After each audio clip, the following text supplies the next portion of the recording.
ஓம் நம சிவாய. அன்பர்களுக்கு வணக்கம். மாணிக்கவாசக பெருந்தகை அருளி செய்த திருவாசகம் குறித்து சிந்தித்து வருகின்றோம். திருவாசகத்திலே திருக்கோத்தும்பியார் என்னும் பாடலை குறித்து நாம் தற்போது சிந்தித்து வருகின்றோம். இது நம்முடைய ஆன்மாவை இறைவனோடு சிவருமானோடு ஒடுக்குவதை குறித்து குறிக்கின்ற ஒரு திருப்பதிகம்.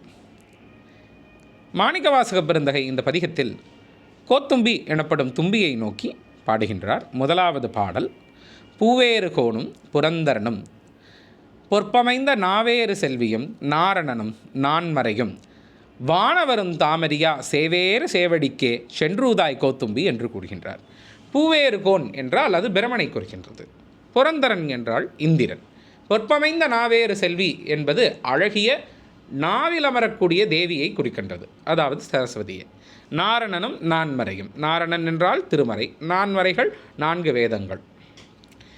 மாவேறு சோதியும் வானவரும், அதாவது உயிர்களை அளிக்கக்கூடிய பதவி பெற்ற உருத்திரனானவனும் வானவரும், யாரும் கண்டறியாத இந்த பெருமான் இடம மீது ஏறி இருக்கின்றார். அவருடைய சேவடிகளுக்கே சென்று இவற்றை குறிப்பாயாக என்று தும்பியை குறித்து பாடுகின்றார்.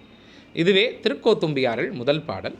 மீண்டும் ஒரு முறை மற்றொரு பாடலை சிந்திப்போம். ஓம் நம சிவாயா. நன்றி.